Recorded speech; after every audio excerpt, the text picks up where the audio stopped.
Students, இப்போ நம்ம பார்க்க போகிற ஒரு கொஸ்டின்ஸ் பார்த்தீங்கன்னா, எலக்ட்ரோ மேக்னட்டிக் இண்டக்ஷனில் ஃபேரடேஸ் லா, லென்ஸ் லா ரெண்டுத்தையும் பேஸ் பண்ண கொஸ்டின். நல்லா பாருங்களேன், இந்த கொஸ்டினில் என்ன கொடுத்துருக்குன்னா, ஒரு காயில் இருக்குது. காயிலில் வந்து கரண்ட்டு போகிறது டிடெக்ட் பண்ணுறதுக்கு கெல்வனோமீட்டர் இருக்குது. ஸ்மால் கரண்ட் அதில் பாஸ் ஆச்சுன்னா கெல்வனோமீட்டர் எவ்வளோ கரண்ட்டுன்னு காட்டும். நல்லா பாருங்களேன், இப்போ என்ன பண்ணுறேன், அந்த காயிலுக்கு முன்னாடி ஒருத்தர் நிற்கிறாரு. சரியா, ஒரு மேக்னெட்டு உள்ளே பாஸ் பண்ணுறாரு, கிட்ட அதை நோக்கி கொண்டு போகிறாரு. இப்போ கரண்ட் என்ன கொஸ்டின்னா, கரண்ட் எந்த டைரக்ஷன் இருக்கும், ஃபோர்ஸ் வந்து இந்த மேக்னெட்டுக்கும் இந்த காயிலுக்கும் அட்ராக்ட் பண்ணுமா இல்லை ரிப்பல் பண்ணுமா, இந்த ரெண்டு கொஸ்டின் கேட்டிருக்கு. சரிங்களா? ஸோ ரெண்டுத்தையும் கேர்ஃபுல்லாக பாருங்கள். ஸோ இதை படிக்கணும், இந்த கொஸ்டின் புரிஞ்சுக்கணும்னா எலக்ட்ரோ மேக்னட்டிக் இண்டக்ஷன் தெரிஞ்சுக்கணும். என்னது?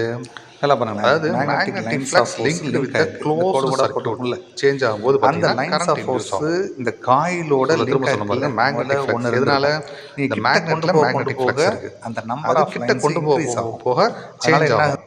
அதனால இஎம்எஃப் இன்டியூஸ் ஆகும். அதான் எலக்ட்ரோ மேக்னெட்டிக் இண்டக்ஷன் பிரின்சிபல். லென்ஸ்லாம் என்ன சொல்லுது அப்படின்னு பார்த்தீங்கன்னா, லென்ஸ்லாம் magnetic flux directly proportional to current. லென்ஸ்லாம் வந்து இஎம்எஃப் இன்டியூஸ் அதை பற்றி சொல்கிறது. நான் கீழே இருக்க லென்ஸ்லாம் கிடையாது.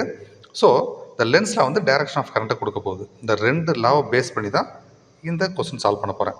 நல்லா பாருங்கள், சிம்பிள் ட்ரிக் என்ன இருக்குன்றது முதல்ல பார்த்துங்க.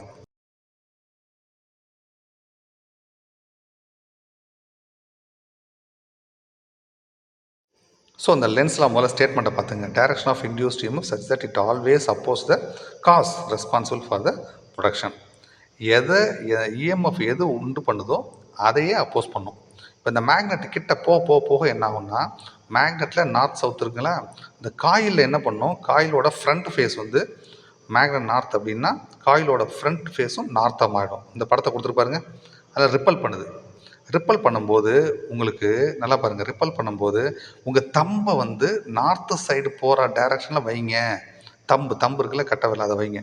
வச்சிங்கன்னா உங்களுக்கு டைரக்ஷன் கிடைக்கும். Anticlockwise repulsive.